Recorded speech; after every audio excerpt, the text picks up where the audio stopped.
Salam saudara-saudara, kita ketemu kembali dalam kajian tentang kekristenan, ajaran Yesus atau agama ciptaan Paulus. Saya akan Anak-anak membahas, ya, belum dengar suaranya ya? Jelas Pak. Sudah, Pak. Sudah, Oh jelas. Pak. Oh, ya. Sudah jelas. Ya, saya akan memperluas kajian ini dengan menambahkan mengenai mazhab Tübingen yang sangat terkenal dalam dunia teologi Kristen dan bagaimana pengaruhnya terhadap tulisan-tulisan polemik yang menuduh bahwa Paulus itu sesungguhnya pencipta agama Kristen.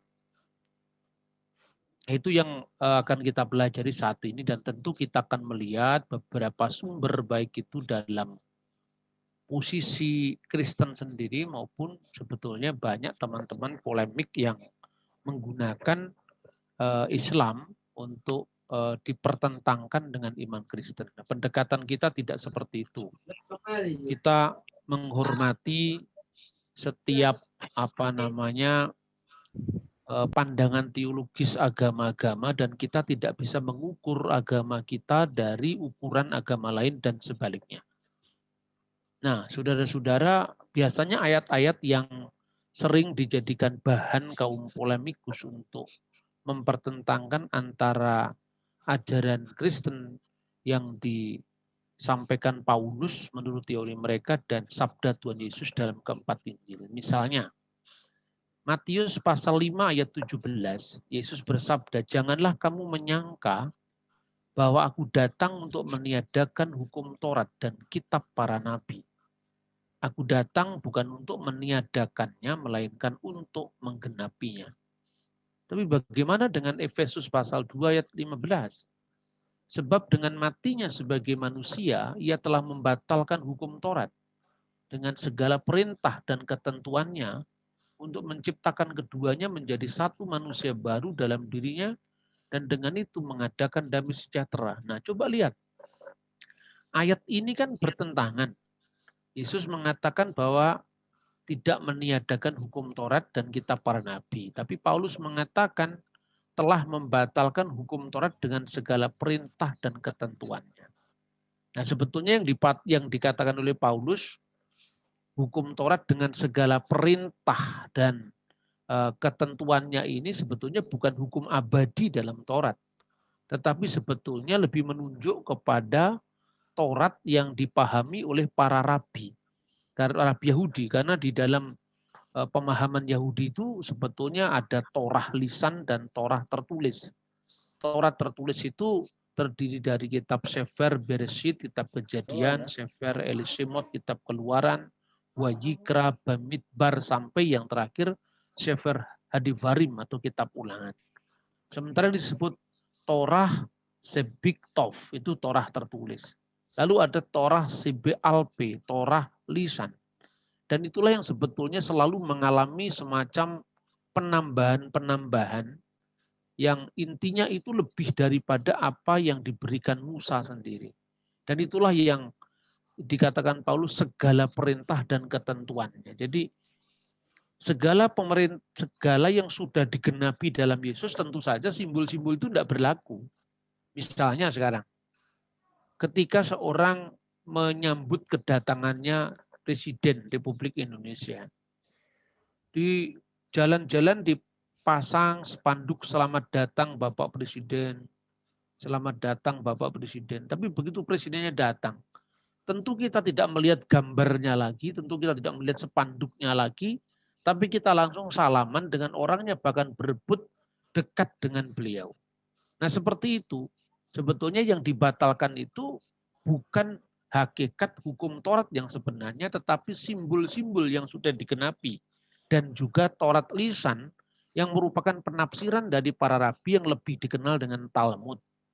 Tapi lebih menunjuk kepada hukum yang sudah digenapi itu simbol-simbolnya tentu tidak berlaku lagi. Misalnya, Paskah Yahudi adalah Paskah keluaran dari tanah Mesir menuju ke tanah perjanjian. Dalam Paskah Yahudi itu ada simbol roti tak beragi, anggur, ya. Seperti itu. Lalu potongan daging anak domba itu di Paskah Yahudi. Lalu telur. Telur Paskah itu kan sebetulnya dari Paskah Yahudi, bukan dari penyembahan berhala di Jerman. Itu kan orang bodoh yang tidak punya bukti. Apa artinya telur dalam Paskah Yahudi? Itu artinya bahwa Tuhan akan memberikan kesuburan. Sehingga bangsa ini sekalipun dia tertindas selama berabad-abad di tengah perserakan bangsa-bangsa, tapi bangsa ini akan eksis. Makanya biasanya mereka mengucapkan, tahun ini kita di sini, maksudnya di tempat perantauan, di tempat diaspora. Tapi mereka dengan penuh iman tahun depan kita di Yerusalem. Jadi ritus seperti ini muncul di pas saat pembuangan bangsa Israel. Lalu Yesus juga memperingati Paskah yang sama ketika perjamuan malam. Tetapi tahukah kita bahwa Paskah Yahudi ketika memecah-mecahkan roti itu, Yesus para orang Yahudi yang belum menerima Kristus itu sampai hari ini di dalam Hagadah Pesah, yaitu Hagadah Paskah Yahudi, itu waktu memecah-mecahkan roti dia mengatakan apa?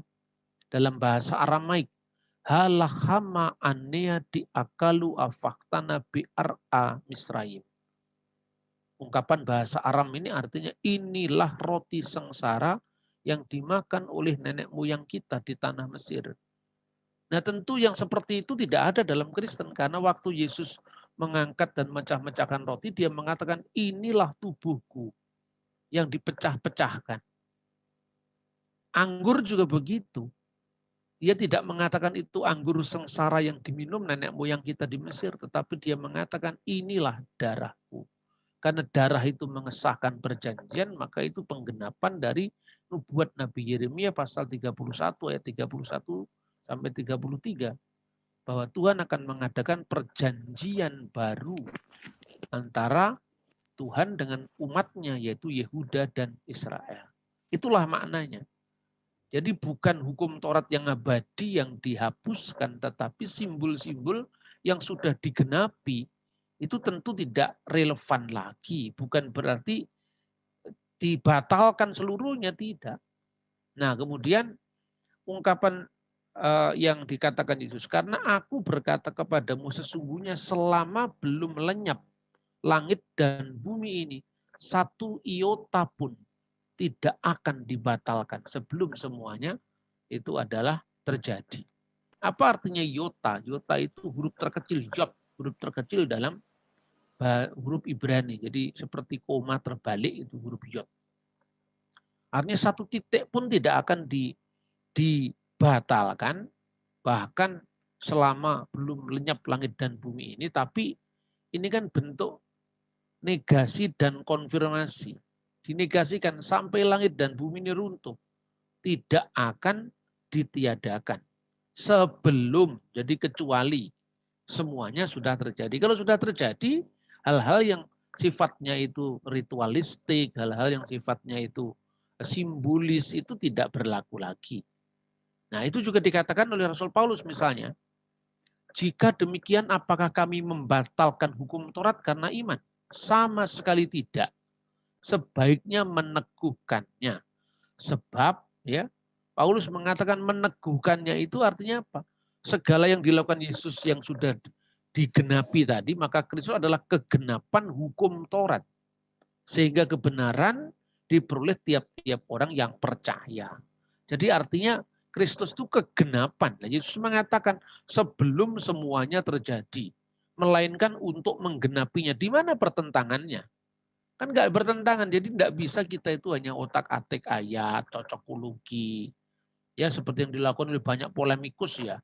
Polemikus itu terjadi bukan hanya di Kristen, di Islam pun juga ada, di Kristen juga ada. Tapi pendekatan saya bukan pendekatan serang menyerang dengan agama lain, debat menang kalah, itu menurut saya bukan alam pikiran kita orang Indonesia. Orang Indonesia itu sekalipun beda, tapi tidak perlu saling membenci. Sekalipun kita tidak sama, tapi bisa bersama-sama. Nah, tatkala saya menjelaskan ini ya tidak boleh marah dong. Karena apa? Ini kan kitab suci Kristen yang sedang disalahpahami oleh pihak bukan Kristen. Maka kalau dalam ilmu hukum ini kan hak jawab ini. Hak menjawab ketika kita disalahpahami. Nah, apa hubungannya dengan mazhab Tübingen? Saudara-saudara bisa lihat, ikon itu adalah gambar yang biasa, gambar teologis sebetulnya yang ada di gereja-gereja kuno ya. Ini bukan ikon atau bukan gambar gereja Katolik. Perhatikan, ini gambarnya Rasul Paulus dan gambarnya Rasul Petrus mengangkat gereja dan di atasnya Tuhan Yesus mengedangkan tangannya. Ini ikon dari gereja Yunani, Konstantinopel. Anda bisa pergi ke Ethiopia, Anda bisa pergi ke Mesir, Anda bisa pergi ke Syria. Gambar yang sama sekalipun versi seni lukisnya beda. Artinya apa? Artinya bahwa pengakuan bahwa Paulus dan Petrus sebagai soko guru gereja itu dibuktikan oleh seni ikon gereja, gambar teologis gereja sepanjang abad. Ethiopia dan Roma Katolik itu tidak pernah janjian jelas satunya gereja ortodoks, satunya gereja Katolik. Tetapi itu sama. Nah, itulah perlunya kita menggali kekristenan dari akar. Kalau kekristenan datang abad 20 sepinter apapun tafsirannya itu kan jauh dari peristiwa. Tapi kalau ini kan dekat dengan peristiwa. Nah, begitu juga namanya mazhab Tübingen itu muncul di abad 19. Bikin teori bahwa Paulus itu bertentangan dengan Petrus katanya. Paulus itulah yang membuat agama Kristen menjadi lebih ke filsafat Yunani ketimbang kekristenan aslinya yang berwarna Semitik, ya, Yerusalem, Israel, dan Timur Tengah. Padahal Petrus sendiri dalam suratnya yang kedua, pasal 3:16 mengatakan, hal itu dibuatnya dalam semua suratnya, ya. Maksudnya surat-surat Paulus apabila ia berbicara tentang perkara ini. Dalam surat-suratnya itu, maksudnya surat Paulus, ada hal-hal yang sukar dipahami sehingga orang-orang yang tidak memahaminya dan tidak teguh imannya memutarbalikkannya menjadi kebiasaan mereka sendiri sama seperti yang juga mereka buat dengan tulisan-tulisan yang lain. Jadi ini. Tapi apa kata mazhab Tübingen? Oh, ini enggak ditulis oleh Petrus kok ini. Ini hanya di atas namakan Petrus. Lah ini gaya pikiran yang sangat bebas ini kan muncul di abad 19. Dan itu sangat mengganggu orang-orang Kristen sesungguhnya. Tapi ya sudah, namanya kan pemikiran ilmiah kan boleh-boleh saja. Dan di Kristen itu kebebasan seperti ini kan sudah sangat luar biasa, bahkan terlampau liberal Kristen itu kan. Tetapi buktinya toh iman Kristen tidak pernah runtuh. Artinya apa? Alkitab telah melewati banyak pengujian. Kristen tidak pernah ada kisahnya bahwa orang, sekarang loh ya, kalau zaman pertengahan ada. Sekarang bahwa orang menghina kekristenan masuk penjara itu tidak ada. Artinya tingkat kedewasaan orang Kristen dalam memahami perbedaan itu sudah tercapai. Gitu. Mana ada orang yang menghina Alkitab kemudian masuk penjara, kan nggak ada. Sekalipun itu menghina. Ya karena orang Kristen sadar bahwa pengadilan yang sungguhnya itu bukan pengadilan dunia, tapi bagaimana orang sini diberikan nurani yang terbuka untuk memilih yang benar dan yang salah. Nah, mazhab Tübingen itu sebenarnya apa? Itu di tokohnya itu namanya Ferdinand Baur. Dia wafat tahun 1825. Jadi perang Diponegoro mulai baru dia mati. Artinya apa? Saya selalu menyamakan dengan perang Diponegoro. Itu mazhab baru. Jadi muncul abad 19. Tidak bisa dijadikan rujukan yang terlalu serius. Sepinter apapun orangnya, wong ini hidupnya 19 abad setelah zaman Yesus. Dalam bukunya yang berjudul Paulus the Apostel Yesus Kristi, dia menolak keaslian surat-surat Paulus. Menurut dia ada pertentangan tajam antara Petrus dan Paulus dalam gereja mula-mula. Tetapi menurut Ferdinand Baur ditutup-tutupi oleh penulis kisah para rasul. Dalam hal ini gereja menyebutkan Lukas. Nah, dia bikin teori lagi mengenai surat-surat pastoral. Dia mengatakan bahwa itu adalah gaung dari Markionisme abad kedua. Jadi tidak mungkin itu ditulis sebelum abad kedua. Jadi Ini karya-karya dari tulisan abad kedua, bukan tulisan Paulus langsung. Makanya dia bikin teori yang namanya Pauline Christianity versus Petrinian Christianity. Kekristenan Paulus bertentangan dengan kekristenan Petrus dan jalan tengahnya itu adalah kekristenan Yohanes. Nah, ini saya berikan contoh. Yang tadi itu gambar teologis gereja ortodok, yang di depan itu ikon sepanjang abad, itu gereja Ethiopia itu. Coba bagaimana mereka pernah janjian? Jadi kalau Anda bayangkan misalnya ya, kenapa gambaran wayang Bima di Bali, Bima Sena Werkudara itu, di Bali sarungnya kotak-kotak hitam putih. Di Jawa juga sarungnya kotak-kotak hitam putih. Di Sunda juga begitu. Wayang Lombok juga begitu. Ada apa ini? Berarti mereka memiliki sumber yang lebih kuno daripada yang dijumpai di Jawa sekarang. Sumber itu asalnya dari mana? Dari masa Jawa kuno, gitu loh. Contoh-contoh seperti ini jelas. Kenapa gamelan di Thailand Selatan itu kok lebih dekat dengan Majapahit Jawa ketimbang dengan India? Karena sesungguhnya Thailand Selatan itu banyak menerima pengaruh Jawa ketimbang pengaruh India ketika zaman keemasan kerajaan Majapahit. Nah, cara membaca sejarah ini harus penting kita lihat agar kekristenan itu tidak sekedar mengandalkan keyakinan, tetapi keyakinan yang terverifikasi menurut data-data sejarah.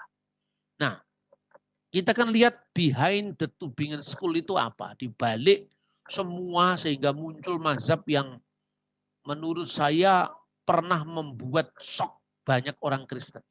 Pertama, ketika mazhab Tübingen itu muncul, itu mentalitas orang gereja itu asal beda dengan Katolik. Pada waktu itu ada kecenderungan orang-orang Protestan. Dari situ nggak berfungsi apa bilang.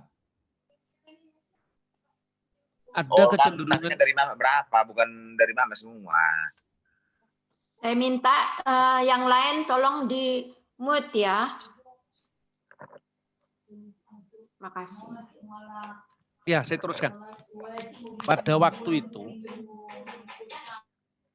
ada kecenderungan di kalangan teolog-teolog Protestan itu asal beda dengan Katolik. Maka mereka membuat teori bahwa Petrus tidak pernah ke Roma. Tujuannya sebetulnya apa? Untuk membenarkan penolakan mereka terhadap sifat apostolik gereja Katolik. Nah, saya bukan orang Katolik ngomong begini. Tetapi ini ngomong jujur dengan sejarah. Nah, fakta bahwa Paulus itu ke Roma itu fakta sejarah yang tidak bisa dipungkiri. Soal kemudian gereja Katolik pada abad pertengahan, ya, di mata orang Protestan mengalami penyimpangan, misalnya penjualan surat penebusan dosa, Mariologi yang mungkin nggak setuju orang Protestan, itu persoalan lain. Tapi sejarah ya sejarah, sekalipun itu tidak sesuai dengan pandangan gereja kita. Itu kalau sikap saya seperti itu. Nah, karena semua yang dianggap made in Katolik itu ditolak, dan penajaman dengan dalil Luther bahwa semua yang tidak ada dalam Alkitab itu tidak perlu dibaca. Nah, kalau sejarah masa nggak dibaca? Masa kita baca Alkitab tidak boleh membaca sejarah Kaisar Nero? Bagaimana kita bisa mengerti Alkitab? Bagaimana kita bisa mengerti Paulus ke Athena, terus kemudian menemukan pendekatan Allah yang tidak kamu kenal itulah yang ku beritakan kepadamu tentang agnostoteo dalam dalam Kisah Rasul pasal 17. Itu kan ada datanya itu. Datanya tentang Allah yang tidak dikenal itu menceritakan ketika Athena dilanda pandemi seperti sekarang ini. Dan mereka berdoa kepada dewa-dewa yang banyak itu dan tidak ada jawaban. Sampai kemudian penguasa kota Athena itu mengundang seorang filosof namanya Epimenides. Lalu memberikan nasihat. Kalau dewa-dewa yang banyak ini sudah tidak bisa menjawab doamu, pasti ada Allah yang lebih besar kuasanya yang tidak bisa dilakukan oleh dewa-dewa ini, mintalah kepadanya. Kemudian ketika mereka meminta kepada Allah yang tidak dikenal tadi, memberi tanda supaya domba-domba yang dipersembahkan kepadanya itu berlutut di satu tempat, disitulah kami akan membangunkan mezbah bagimu. Kemudian ketika doanya dijawab, dibangunlah mezbah di tempat domba-domba itu berhenti merumput. Lalu seorang tukang bangunan bertanya, Tuan, ini sudah ada apa mezbahnya. Lalu patungnya bagaimana? Marahlah filsuf ini. Kamu ini lancang karena kita juga tidak pernah ketemu dia, bagaimana saya menggambarkan patungnya. Jangan-jangan dia malah marah kamu buat patungnya itu. Nah terus bagaimana kita? Ya kita jujur saja kita berdoa. Wahai Tuhan yang tidak dikenal, Engkau pasti berkuasa lebih hebat daripada dewa-dewa kami ini. Sembuhkan kami dari pandemi ini. Seminggu kemudian wabah itu reda. Ini bukan dongeng ini. Ini sejarah, karena Anda bisa membaca buku sejarah yang ditulis oleh Epifanias. Itu menulis abad pertama. Bahkan Anda bisa membaca bukunya Plato. Judulnya Hukum Jilid 2 itu ada. Paulus 600 tahun setelah peristiwa itu menemukan meeting point. Nah, saya tidak membawa dewa asing. Yang saya beritakan ini, Allah yang kamu sembah, yang kamu tidak kenal, itulah yang memberitakan kepadamu. Maka bertobatlah Damaris dan satu orang lagi di situ Dionysius. Artinya apa?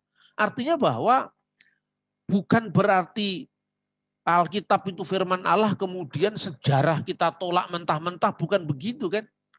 Nah, pada waktu munculnya mazhab Tübingen itu, literatur apostolik itu belum ditemukan. Apa yang disebut literatur apostolik itu adalah tulisan-tulisan muridnya para rasul. Ini penting sekali. Karena ini sejarah, ini nggak ada kaitannya dengan aliran Kristen tertentu, sekte apa, nggak ada urusannya. Ini sejarah. Inilah buku yang disebut Apostolic Fathers. Buku ini tertulis dalam bahasa Yunani, bahasa Latin, ya, dan ini ada terjemahannya pakai bahasa Inggris. Apostolic Fathers. Di buku ini dijelaskan tulisan muridnya Petrus, muridnya Paulus, namanya Clement dari Roma, yang namanya disebut dalam Filipi pasal 4 ayat 3. Di sini kita ketemu dengan Ignatius dari Antioquia. Selama itu kalau kita bicara Ignatius, oh itu Katolik. Kalau bicara orang namanya Agustinus, itu Katolik. Pokoknya orang Protestan itu kalau kasih nama anaknya, kalau tidak ada dalam Alkitab, tidak pernah disebutkan. Itu kan ekstrim seperti ini. Yang akhirnya membuat justru munculnya liberalisasi teologi. Tahun 1873 ditemukan dokumen yang namanya Didache. Nah, Didache itu apa? Misalnya tentang pola pembaptisan. Yang sekarang rame-rame itu. Orang Kristen tidak lagi percaya Tritunggal karena katanya Matius pasal 28 ayat 19 itu palsu. Ya toh? Lah padahal ada buku Didache itu bukan Alkitab ini loh. Didache itu buku pelajaran agama terkuno di dunia. Karena ditulis Rasul Yohanes masih hidup. Karena Rasul Yohanes itu matinya di Efesus tahun 96. Sementara buku Didache ini buku katekisasi terkuno di dunia. Itu ditulis tahun 80 sampai tahun 90-an. Berarti buku ini akurat karena apa? Bukan Alkitab sekali lagi. Ini dapat buku yang bernilai sejarah. Ditulis apa di situ? Apabila orang mau dibaptis, berikan dia pelajaran dulu Alkitab. Pelajaran tentang iman Kristen. Lalu baptislah dia di air yang mengalir, maksudnya diselamkan tapi di air yang mengalir, ya. Supaya apa? Artinya air itu terjamin kebersihannya di dalam nama Bapa dan Putra dan Roh Kudus. Ini sejak tahun 90 sudah ada buku yang seperti ini. Esto onomato patros ketu iu ketu agiu pneumatos. Nah, bahwa di dalam Kisah Rasul ada rumus baptisan dalam nama Tuhan Yesus, dalam nama Yesus, tidak usah dipertentangkan dengan Allah Tritunggal gitu loh. Dan ini pola pikir yang seperti ini seringkali pincang di kalangan orang Kristen. Karena apa? Pola pikirnya sektarian. Asalkan ini yang ngomong gereja bukan dari gerejanya, wah itu jangan. Ini bagaimana kita bisa melawan segala macam kecenderungan yang anti kepada kekristenan.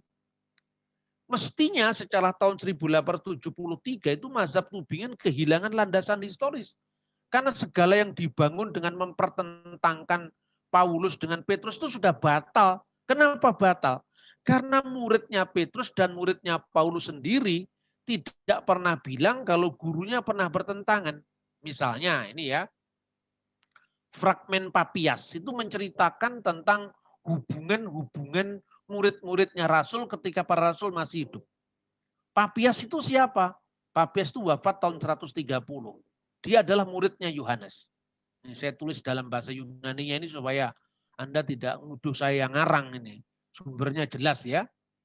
Kapan saja pengikut imam-imam presbiterois kata Jamak, itu datang, maksudnya pendeta-pendeta yang ditahbis oleh para rasul itu, saya akan menanyakan untuk perkataan mereka.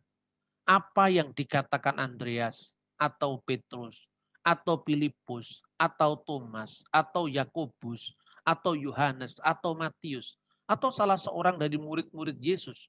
Apakah yang dikatakan oleh Ariston, ya? Ariston itu siapa? Tidak diketahui di dalam 12 rasul. Dia termasuk 70 rasul yang disebutkan namanya. Lalu Yohanes sang imam, para murid Yesus itu. Karena saya pikir bahwa saya tidak memperoleh begitu banyak manfaat dari isi buku-buku suci itu, seperti yang saya peroleh dari suara orang-orang yang masih hidup, yang tak pernah kunjung hilang. Jadi waktu itu Alkitab sebagian sudah ditulis, perjanjian baru itu. Gereja kan muncul sebelum Alkitab perjanjian baru ditulis. Gereja berdiri tahun 30 atau 33, perjanjian baru ditulis kira-kira tahun 50. Jadi kalau ditanya, duluan mana gereja dengan Alkitab perjanjian baru? Duluan gerejanya. Nah makanya dia mengatakan ketika rasul-rasul masih hidup itu saksi-saksi sejarah yang masih ditanya. Maka ketika muncul namanya Injil Yudas atau Injil Thomas dari abad belakangan, murid dari muridnya Rasul, generasi ketiga, generasi keempat, itu punya pijakan karena apa? Karena mereka memiliki sanad atau memiliki mata rantai yang tak terputus dari rasul-rasul yang pernah mendidik mereka. Tahun 2000, saya ini menulis buku Religi dan Religiositas Bung Karno. Terakhir itu dibedah di Universitas Paramadina dipimpin oleh Profesor Dr. Nurkolis Majid saat itu. Diberi kata pengantar oleh Presiden Republik Indonesia Abdurrahman Wahid saat itu. Diberikan kata pengantar oleh semua tokoh agama dari Pak Ahmad Syafi'i Ma'arif, Pak Said Tabil Sirot, semua. Kenapa orang begitu percaya dengan saya waktu itu? Karena saya menulis buku itu berdasarkan saksi mata yang masih hidup waktu itu. Bu Hartini masih hidup. Ya, saya ketemu dengan mantan pelatih pembela tanah air atau PETA di Owarai, Jepang yang waktu usia 92 tahun. Setelah saya pulang dari Jepang, saya cross check kembali berita ini kepada Ibu Hartini. Saya ketemu dengan Pak Ruslan Abdul Ghani, juru bicaranya Bung Karno. Saya bertemu dengan Bung Sabam Sirait, yang waktu itu aktivis GMKI ketika banyak diajar oleh Bung Karno. Maka semua cross-check mata rantai ini selesai. Saya tidak pernah ketemu Soekarno. Karena zaman kita berbeda. Tapi saya mendapatkan berita dari orang yang pernah hidup diajar oleh Bung Karno. Sama dengan ini. Papias memang tidak pernah ketemu Yesus. Papias memang tidak pernah mengalami saat-saat bersama Yesus. Tapi ketika Papias hidup, Filipus, Petrus, Andreas, Thomas, semuanya masih hidup. Nah, sumber sejarah yang kayak begini kok tidak kita akui itu bagaimana? Makanya kemudian tafsiran Kristen itu begitu liberalnya. Sampai kalau seorang pendeta punya rakyat, punya penganut banyak, punya modal banyak, dia bisa bikin ajaran baru. Alasannya Roh Kudus langsung bicara kepada saya. Padahal cross check historisnya apa gitu loh kira-kira. Maka munculnya banyak sekali perpecahan-perpecahan gereja itu karena apa? Karena kita berpikir ahistoris. Kita tidak pernah berpikir dengan landasan sejarah yang jelas. Nah, kita mau tanya langsung kepada muridnya Rasul gimana? Apakah pernah Petrus bertentangan dengan Paulus? Itu kan penting. Ya kalau penulis Injil Barnabas mengatakan itu dalam Galatia. Petrus kan bertentangan dengan Paulus. Galatia pasal 2 itu Petrus menegur Paulus. Lah kalau saya misalnya berbeda pendapat dengan Pak Alek, Pak Bambang silahkan ke Belanda. Oh tidak bisa, karena ini masih pandemi. Bapak harus berangkat, siapa yang mengharuskan saya? Apakah itu perbedaan dalam masalah doktrin? Itu kan perbedaan soal saya berangkat, oke sepakat berangkat. Tapi tidak waktunya sekarang, gitu loh. Sama dengan yang dialami Petrus sama Paulus lah oleh para penulis polemik yang anti Kristen.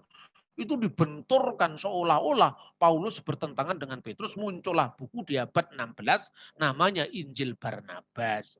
Dengan kita meneliti sejarah selesai semua. Bung Karno sama Bung Hatta itu pernah bertentangan. Soal apa? Soal revolusi Indonesia. Bung Karno mengatakan revolusi belum selesai. Hatta mengatakan hentikan segala yang bersifat gaduh dan gegap gempita ini. Sebab kalau kita terus-menerus berevolusi, kita tidak membangun. Pertentangan ini tidak bisa didamaikan ketika Bung Karno membuat demokrasi terpimpin. Bung Hatta mundur dari wakil presiden. Nah, buktinya apa? Muridnya Hatta dan muridnya Bung Karno sama-sama membela gurunya. Misalnya, Rosan Abdul Ghani itu muridnya Bung Karno. Jelas membela Bung Karno, demokrasi terpimpin itu seperti ini, tidak seperti yang dikatakan oleh lawan-lawan politik Bung Karno. Tetapi murid-muridnya Hatta juga mengatakan yang condong kepada Hatta minimal. Misalnya Profesor Sujatmoko, dia membela Hatta. Ada jejak. Kalau Paulus dan Petrus ada pertentangan, pasti ada jejak. Lah ini Petrus sama Paulus dianggap bertentangan. Lah muridnya Petrus, muridnya Yohanes tidak pernah ngomong begitu. Misalnya, Ignatius dari Antioquia, lahir tahun 29, meninggal tahun 107. Hanya kurun waktu 11 tahun setelah meninggalnya Rasul Yohanes. Dia mengatakan apa? Sekali lagi loh saudara, ini bukan Alkitab, tapi ini buku sejarah. Aku tidak sebanding dengan apa yang telah diperbuat Petrus dan Paulus. Mereka adalah rasul-rasul dan aku adalah hamba pelayanan. Kini akulah murid pertama mereka. Mereka adalah orang yang merdeka, aku adalah budak setiap saat. Mereka telah menderita, tetapi aku orang yang terbebas dalam Yesus Kristus dan aku akan bebas dalam Dia. Sekarang aku belajar dari belengguku untuk mencapai segala kebahagiaan. Jadi di sini muridnya Petrus memuji Paulus, berarti Paulus tidak pernah bertentangan dengan Petrus. Bandingkan dengan gambar ikon tadi. Petrus, Paulus selalu bersama-sama dalam pelayanan. Kedua, Clement dari Roma. Nama Clement itu disebutkan dalam pasal 4 ayat 3 surat Filipi. Clement dan kawan-kawan sekerja yang lain, kata Paulus, yang namanya tercantum dalam kitab kehidupan. Clement menulis apa? Tahun 95 itu Clement. Waktu Clement menulis itu Yohanes belum meninggal, Petrus sudah meninggal. Tapi Yohanes belum meninggal. Dia mengatakan apa? Menghadapi iri hati dan perselisihan, Paulus telah memberikan contoh yang telah ditunjukkan olehnya dengan membayar harga bagi ketaatannya. Setelah ia 7 kali diikat, dibuang ke pengasingan, dilempari batu, Paulus terus mengabarkan Injil ke timur dan ke barat sampai kemenangan yang mulia dan menjadi hadiah bagi imannya. Ini jelas bahwa muridnya Petrus sendiri tidak pernah ngomong kalau Petrus sama Paulus bertentangan. Contoh yang berikut. Polikarpus dari Smyrna. Kita hanya mengenal kota Smyrna itu 7 jemaat dalam kitab Wahyu. Tetapi uskup atau episkopos dalam Alkitab diterjemahkan dengan penilik jemaat dari wilayah Smyrna itu sendiri menulis buku. Nah, kemudian muridnya Polikarpus itu juga menceritakan kemartiran Polikarpus. Polikarpus muridnya Yohanes ini yang kita kenal dalam buku Voice of Martyr yang ditulis oleh orang Pentakosta itu pada zaman modern. Tapi kita hanya tahu kisahnya Polikarpus disuruh menyangkal Tuhan Yesus dan dia mengatakan 86 tahun aku tidak pernah aku ngikuti dia dan dia tidak pernah mengecewakan aku. Maka Polikarpus memilih mati dibakar di api unggun pembakaran itu ketimbang dia menyangkal Yesus. Tetapi orang lupa, hanya dikenal kisahnya. Yang dikisahkan dalam Voice of Martyr itu sendiri menulis buku. Nah, buku ini menceritakan apa? Kehidupan gereja purba. Dia menulis demikian. Namun demikian belum pernah aku lihat dan aku dengar terjadi di antara kalian, di mana Paulus yang diberkati itu pernah melayani di tengah-tengah kalian seperti yang dikatakannya dalam permulaan suratnya. Sebab Paulus membanggakan kalian di antara semua gereja sebagai satu-satunya waktu itu mengenal Allah, sehingga kami sendiri belum mengenalnya. Ketika kami sendiri belum mengenalnya. Jadi Polikarpus muridnya Yohanes tidak pernah bicara kalau Paulus itu bertentangan dengan Petrus. Jadi mazhab yang dibangun zamannya Diponegoro ini hanya otak-atik dari logikanya sendiri tetapi tanpa melihat bukti. Kan gitu kan. Orang boleh punya teori macam-macam, tapi begitu bukti sejarah datang, mestinya batal dong teorinya. Nah, saya akan membandingkan. Banyak teman-teman Muslim itu yang mengembangkan pemikiran bahwa Pauluslah pencipta agama Kristen. Buktinya apa? Kitab-kitab Islam sendiri, bukan Quran loh ya, tapi tafsir-tafsir Al-Quran itu mengakui Paulus kok. Banyak yang mengakui Paulus, misalnya tafsiran atas surat Yasin ayat 15, ayat 13 sama ayat 14. Apa pengertian wa idrib lahum masalan ashabal qaryati wa ij'al hal mursalun. Dan buatlah bagi mereka suatu perumpamaan, yaitu penduduk suatu negeri ketika utusan-utusan datang kepada mereka. Ida arsalna alaihimu, ketika aku telah mengutus dua orang, ya, dua orang utusan, ya, yang kemudian didustakan utusan itu. Siapakah mereka? Ini kita lihat. Nah, majelis ulama ini orang ini tafsirannya ya. Nah, ini.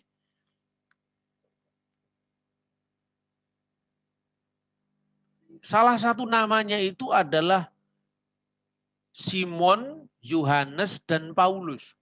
Ini kitab-kitab kuning ini mengakui. Nah, ini nanti saya tunjukkan satu-satu. Tahun 2010 pernah heboh buku yang beredel ditarik dari peredaran. Ini sampulnya buku itu saya foto, judulnya Miracle Deliverance. Heboh Paulus dalam tafsir Al-Quran. Majelis Ulama mendesak PT Sigma Examedia segera menarik dan memusnahkan tafsir Miracle Deliverance yang sudah beredar luas di kalangan masyarakat. Kenapa ditarik? Waktu itu Pak Ma'ruf Amin yang sekarang wakil presiden itu masih di MUI waktu itu ya. Karena dalam surat Yasin 13 ayat 13 dan 14, di sana tafsirnya, bukan teksnya Quran ya, tafsirnya menyebut ada Petrus, Yohanes, dan Paulus yang dikatakan rasul-rasul yang diutus oleh Al-Masih alaihi salam. Maka kemudian ditarik kembali. Tapi saya kan sudah beli bukunya sebelum ditarik. Nah, terus sekalipun buku itu sudah ditarik, buku itu sumbernya dari kitab-kitab kuning. Kitab kuning itu apa? Kitab yang dibaca di pesantren-pesantren. Sampai hari ini, kalau Anda membaca kitab-kitab pesantren itu masih ada nama Paulus. Cuma ya persoalannya berapa orang yang orang Indonesia yang membaca buku-buku pesantren kan tidak banyak. Nah ini satu contoh yang sebelum dihapus ya, bahwa ada nama Paulus itu, lihat itu kolom kedua. Kami kuatkan dengan utusan yang ketiga. Allah mengutus seorang nabi untuk lebih memperkuat usaha dari kedua utusan sebelumnya. Ibnu Juraij meriwayatkan dari Wahab bin Sulaiman dari Su'eb al-Jubai, nama orang itu adalah Sam'un Yohanes, sedangkan ketiga Paulus loh. Lah Paulus sendiri dalam banyak tafsir Islam itu diakui. Nah, misalnya ini. Pembelaan penerbit. Jadi kenapa penerbit saya bolehlah ditarik juga enggak apa-apa. Tetapi kami bukan disusupi oleh misi Kristen sama sekali tidak katanya. Karena memang mengacu pada kitab-kitab tafsir memang ada kata Paulus. Itu katanya. Nah, dikatakan bahwa ini tafsir dari Fathul Qadir, dikatakan bahwa dua orang rasul itu namanya Yohanes dan Simon, Yohana dan Samun, dan nama ketiga adalah Buddhis atau Paulus. Nah, ini tafsir-tafsir Quran mengatakan itu, bukan itu dari penerbit kami katanya. Nah, ini contoh dari tafsir Al-Ibris. Tafsir Al-Ibris itu ditulis dalam bahasa Jawa oleh Kiai Bisri Mustafa. Anaknya sekarang namanya Kiai yang menjadi mertuanya Mas Ulil Absar Abdallah itu, Kiai Mustafa Bisri, itu bapaknya Bisri Mustafa, menulis kitab tafsir dalam bahasa Jawa. Ini tafsirnya, tapi bahasa Jawa tertulis huruf Arab. Itu yang saya kasih garis kuning itu kan bahasa Jawa itu. Ya, ini tulisannya Arab tapi ini bahasa Jawa, ini yang namanya kitab-kitab kuning, kalau di Sunda ya pakai bahasa Sunda. Ya, nih Yahya lan Bulus, Yohanes dan Paulus, ini lebih lengkapnya ini. Kanjeng Nabi Muhammad iku didhawuhi pangeran supaya paring keterangan marang ahli Mekah yen empere ahli Mekah iku kaya ahli Intukiyah nalika kerawuhan dening utusane Nabi Isa. Mungguh kisahe mengkene Nabi Isa iku ngutus utusan loro. Siji aran Yahya, kang siji aran Bulis supaya tablek ke Antokia Yunani. Nabi Muhammad telah memberitahu oleh Tuhan supaya memberikan keterangan kepada penduduk Mekah bahwa penduduk Mekah itu seperti penduduk Antioquia ketika didatangi oleh utusan dari Nabi Isa. Demikianlah kisahnya. Nabi Isa mengutus dua orang utusan, satu bernama Yohanes Yahya, satu lagi bernama Paulus, supaya mereka berdakwah ke kota Antioquia itu. Jadi ini contoh-contoh jejak-jejak tafsir yang sampai sekarang masih beredar. Ini masih beredar dalam bahasa Indonesia, ini diterjemahkan di bahasa Jawa, diterbitkan oleh penerbit Menara Kudus. Sampai sekarang masih beredar. Cuman karena orang Jawa mungkin tidak seagresif yang lain, makanya biar aja.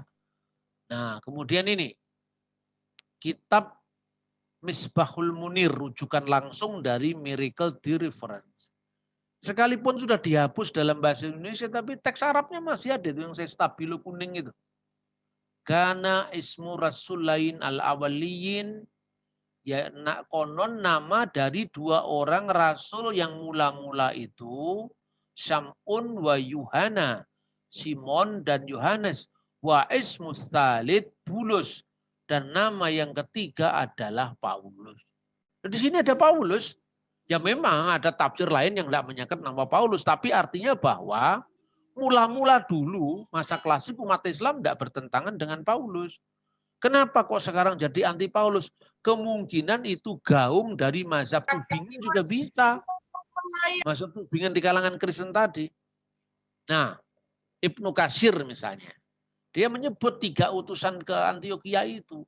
Ditulis di sini yang saya kasih stabilo putih itu. Qala Ibnu Zuraid an Wahab bin Sulaiman. Ya, ditulis di situ bahwa itu diriwayatkan oleh Zuraid dari Wahab bin Sulaiman, ya. Lalu ditulis qala kana ismu rasulin al-awaliyin Sam'un wa Yuhana wa ismu Tsalits Bulus wa qaryah Antioquia, dan kota yang dimaksud Ashabul Qaryah itu adalah kota Antioquia yang dikisahkan di dalam Kisah Rasul pasal 11. Nah, ini contoh surat tafsir surat Yasin yang masih beredar pakai bahasa Indonesia. Di sini juga menyebut tentang Paulus. Ya, lalu ada tafsir lagi, tafsir Al-Qurtubi menyebut ada 2 Paulus. Satu Paulus yang muridnya Yesus yang diutus ke Roma, satunya Paulus yang menyesatkan ajaran Kristen. Nah, itu dikatakan bahwa ayat ini diwahyukan mengenai utusan-utusan Nabi Isa, ya, salat dan salam atasnya, menyatakan bahwa para pengikut dari kaum Hawariyun, bukan Hariyun, salah tulis itu, yang dikirim Yesus adalah Petrus dan Paulus pergi ke Roma.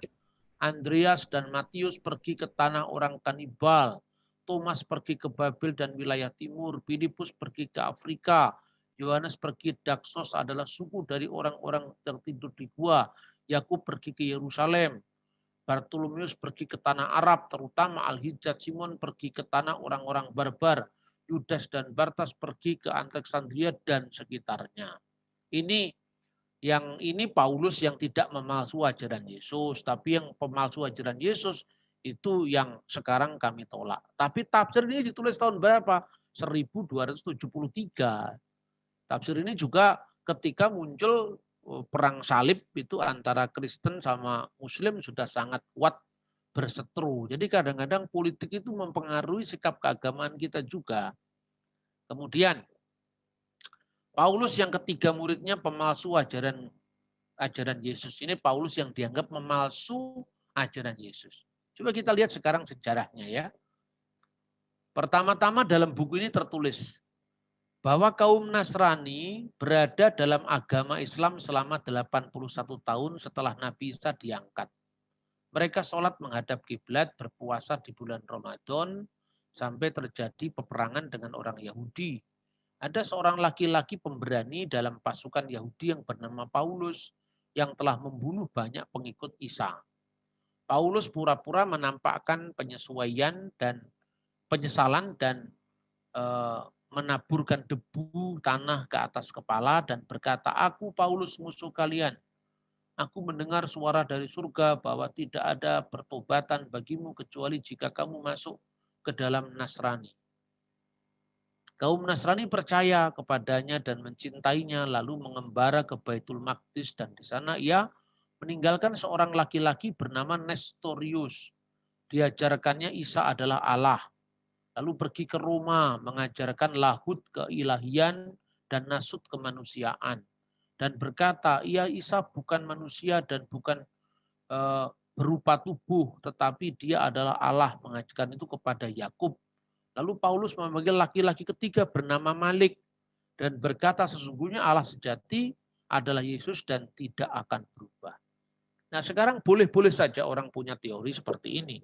Tapi cross check dengan sejarah. Pertama, ungkapan tidak ada pertobatan bagimu kecuali kamu masuk ke agama Nasrani. Ini bukan terminologi Kristen.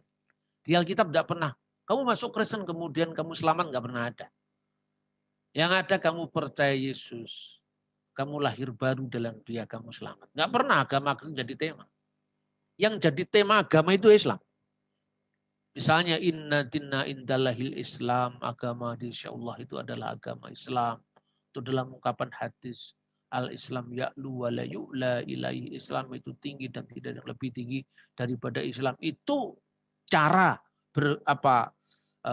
ciri khas agama Islam.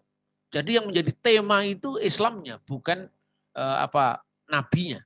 Nabinya ya juga, tapi nomor dua yang pertama adalah Islam. Tapi di Kristen tidak. Yang menjadi tema itu Kristus. Kekristenan tidak pernah jadi tema. Misalnya, nama Kristen itu muncul justru ketika murid-murid Yesus berada di Antioquia. Nama Nasrani muncul itu juga ejekan orang di luar Kristen. Paulus ini salah satu sekte, pemimpin dari sekte Nasrani. Berarti sekalipun Yesus mendirikan gerejanya, tetapi Yesus tidak menyandarkan kekristenan itu pada agama sebagai konsep. Tapi kepada pribadi Allah yang hidup. Dan itulah yang menjamin keselamatan. Agama sebaik apapun nggak akan bisa menyelamatkan. Itu dalam pandangan Kristen. Jelas bahwa apa yang dikatakan Qurtubi ini bertentangan dengan sejarah. Dan itu tidak usah dipertentangkan dengan Alkitab. Cukup dibaca buku sejarah saja. Kalau menurut saya Alkitab terlalu tinggi lah kalau dijadikan rujukan itu. Karena apa? Ini cukup dilihat misalnya dia mengatakan. Muridnya Paulus ada 3. Nestorius, kemudian Malik, kemudian satunya Yakub. Ini sesungguhnya kan aliran yang muncul di abad ke-5 itu. Nestorius itu dulunya Patriark Konstantinopel karena menyangkal bahwa firman menjadi manusia, tetapi firman itu tidak benar-benar jadi manusia, cuma tinggal dalam kemanusiaan Yesus. Kemudian pendapatnya ditolak oleh konsili Efesus, kan gitu kan? Baru kemudian dia dikeluarkan dari persekutuan gereja. Lalu pengikutnya menamakan diri Nestorian. Itu tahun berapa? Abad ke-4. Yakubiyah itu ejekan sindiran dari gereja mainstream terhadap orang-orang Kristen di Antioquia, Syria. Sesungguhnya itu adalah gereja Antioquia kuno yang difitnah oleh orang-orang Kristen Barat, katanya itu diciptakan oleh seorang bernama Yakub Baradai. Itu kapan? Abad keempat dan kelima. Malkaniyah.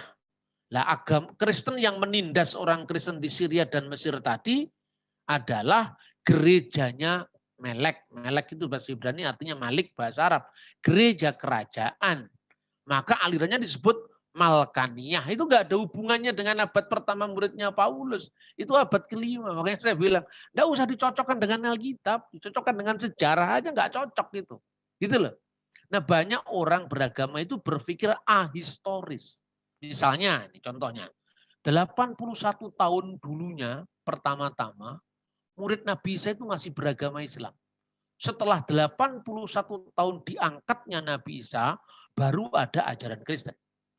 Ini nggak usah dicocokkan dengan Alkitab, cukup kita cocokkan dengan sejarah sekuler aja nggak pas.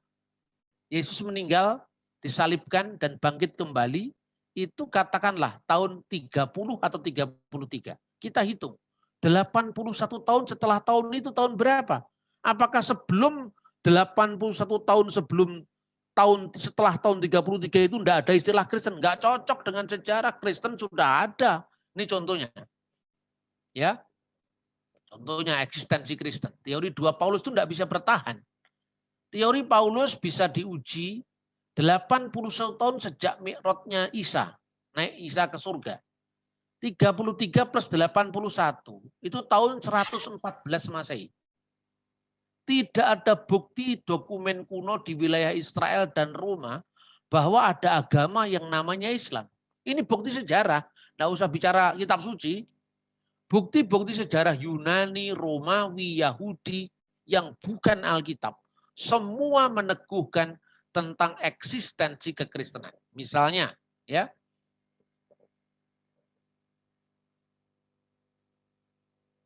Sebentar. Ya ini tadi.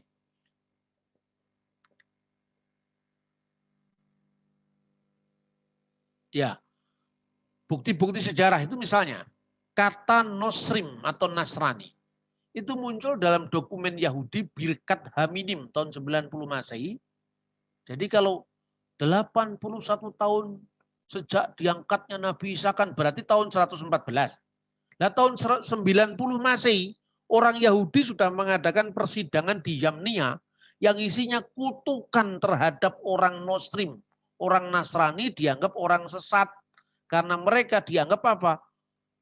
Telah mengikuti sekte yang sesat, yaitu orang-orang Nosrim, orang-orang Nasrani. Berarti sebelum orang Yahudi mengutuk orang Nasrani, Nasraninya sudah ada. Bukan agamanya Islam, tidak. Sejak awal memang pengikutnya Yesus itu Kristen, bukan Islam gitu loh. Lalu istilah Kristiani itu muncul di mana? Tahun 95 sudah muncul. Dalam tulisan siapa? Tulisan Cornelius Tacitus. Sampai hari ini kalau saudara mau cari bukunya, saya tunjukkan nanti kita pergi ke Israel itu ke Ben Yehuda, di situ ada toko buku Yahudi, toko buku yang sangat terkenal di sana. Ya kita cari waktu sehari itu hunting buku, dan saya gitu. Saya tunjukkan ini toko-toko buku ini yang memuat ini catatan-catatan sejarah tentang misalnya paralel penyalipan Yesus. Nggak usah ngomong Alkitab, Yesus itu disalib, itu fakta sejarah. Apakah bukti historis tentang adanya 2 Paulus abad pertama? Tidak ada juga. Kalau ada 2 Yakobus, langsung ditulis Yakobus anak Yebedeus dan Yakobus saudara Yohanes, atau Yakobus anak Yebedeus saudara Yohanes dan Yakobus saudara Kristus. Kan gitu kan? Kalau ada 2 nama, 3 nama Yakobus, Yakobus saudara Kristus, Yakobus yang ibunya Salome. Jelas. Nah, contoh lagi. Yosefus ini ahli sejarah Yahudi abad pertama. Menulis tahun 90. Mencatat tokoh yang dihukum mati oleh imam besar tahun 62 Masehi. Siapa nama tokoh itu? Yakobus saudara Kristus.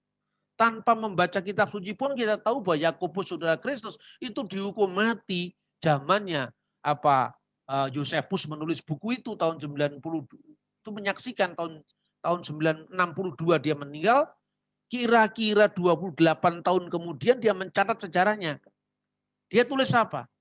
Ton adil pon Yesu tulegumenon Kristo Yakobus onome auto.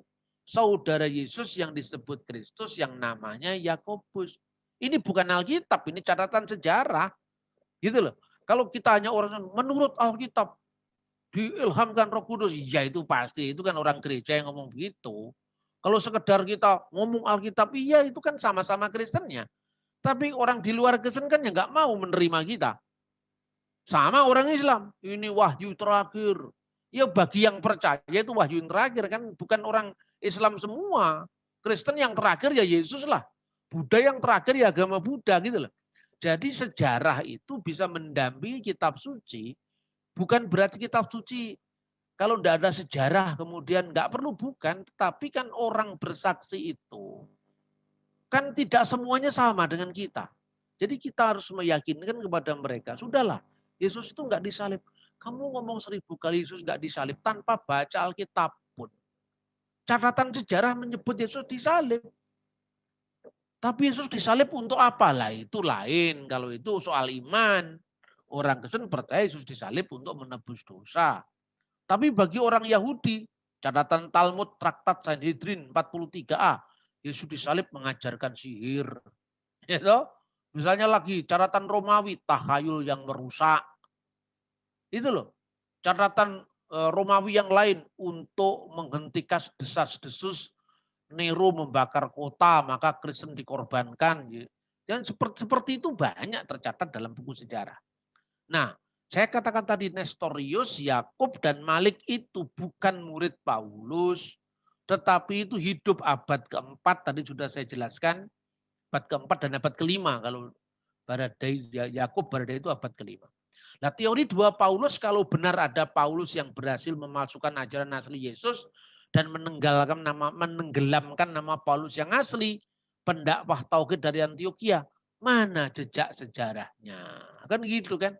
Ada jejak historis Yohanes Pembaptis di catatan sejarah umum. Misalnya Yosepus menulis apa? Saudara dari Yesus yang disebut Kristus namanya Yakobus. Jejak Yohanes Pembaptis juga ada. Yohanes yang disebut Pembaptis. Yang dihukum dipenggal kepalanya oleh Herodes itu tercatat di luar Alkitab juga. Kalau ada lebih dari satu nama biasanya diberikan julukan pembeda. Selain Bunda Maria yang disebut ibunya Yesus, ada saudara ibunya Maria istri Kleopas, ya, dan ada Maria Magdalena. Dibedakan di sini. Berarti ada Maria yang lebih dari satu. Ada Yakobus muda, untuk membedakan dengan Yakobus yang lebih senior. Yakobus saudaranya Yohanes. Pada tokoh-tokoh terkenal Roma, ini di luar Alkitab misalnya. Ada Plinius muda yang fotonya di bawah itu. Ada Plinius tua yang fotonya di atas. Maka kita menyebut Pliny the Younger, Pliny the Elder. Itu ada semua di dalam catatan sejarah Roma. Nah, Plinius muda itu hidup antara tahun 61 sampai tahun 112. Plinius tua antara tahun 23 sampai tahun 79. Contoh lain, karena ada dua Yesus maka ada pembeda Yesus yang disebut Kristus dan Yesus putra Damnius. Ini dalam catatan Yosepus, sejarawan Yahudi. Kenapa? Karena waktu zaman Yosepus itu ada imam yang namanya juga Yesus, imam besar Yesua atau Yesus. Nah ini contoh ya. Buku Yosepus ini contohnya saya foto di sini, Yosepus ini. Ini ada beberapa jilid ya, 10 atau 13 jilid. Itu bisa melengkapi perusahaan teologi kita, STT kita ya. Satu buku itu kalau tidak salah harganya sekitar 440 US dollar. Kalau kira-kira kita koleksi 10 ya cuman sekitar 400 US dollar saja. Tapi ini buku penting karena apa? Ini catatan dari abad pertama yang meneguhkan bahwa eksistensi Yesus itu real, nyata. Nah dia mencatat begini. saudara Yesus yang disebut Kristus yang namanya Yakobus dieksekusi mati sebelum kematian prokurator Perkius Festus. Tapi sebelum Lucius Albinus memulai jabatan imam besarnya. Itu tertulis dalam sejarah kuno bangsa Yahudi, ya, buku ke-20. Kira-kira tahun 62 Masehi, Imam besar Hanan bin Hanan mengambil kesempatan pada kekosongan pengawasan kaisar untuk mengumpulkan Sanhedrion Kriton. Sanhedrin itu dewan para hakim yang memutuskan Yakobus bersalah atas tuduhan melanggar hukum Taurat, lalu menghukum mati dengan rajam. Yosefus mencatat bahwa tindakan Hanan ini secara luas dianggap telah melakukan pembunuhan dalam proses yudisial yang wajar sehingga menyinggung yang tidak wajar, sehingga menyinggung rasa keadilan. Orang-orang yang berpikiran adil di kota dan taat dalam menjalankan Taurat. Ketika Albinus tiba di provinsi itu, mereka lebih lanjut mengatur pertemuan dengannya dan mengajukan petisi. Dan petisi itu dikabulkan. Merespon petisi itu, Raja Agriba, maksudnya Herodes Agriba, cucunya Herodes Agung, memecat Hanan bin Hanan dan menggantikannya dengan orang lain, imam yang namanya Yesus bin Damnius. Karena ada Yesus anaknya Damnius, imam besar yang menggantikan imam besar yang dipecat tadi, sementara Yakobus juga, sementara Yosefus juga menceritakan Yesus yang saudaranya bernama Yakobus yang dihukum mati pada zaman Agripa itu, maka dibedakan. Yakub yang mana? Oh, Yakobus saudara Yesus. Yesus yang mana? Oh, ini Yesus yang adalah Kristus. Berbeda dengan Yesus putra Damnius imam besar itu. Seumpama ada dua Paulus seperti diteorikan dalam teori tafsir Qurtubi, pasti ada catatan seperti ini, nyatanya tidak ada. Ini saudara pentingnya kita mempelajari sejarah kuno. Jadi kita bisa bercerita tentang iman kita dengan penuh kewibawaan, elegan, tanpa harus menyakiti orang lain. Saya ngomong begini kan tidak menghina agama apapun. Tetapi karena mereka mempersoalkan iman Kristen, menyalahpahami iman kami, menuduh Paulus rasul palsu, kemudian saya tunjukkan kenyataan yang sebenarnya. Nah, itu saya kira. Terima kasih untuk perhatiannya atas presentasi saya yang menceritakan tentang teori dua Paulus dan benarkah Paulus itu dianggap sebagai pemalsu dari ajaran Kristen. Terima kasih, Tuhan memberkati. Shalom.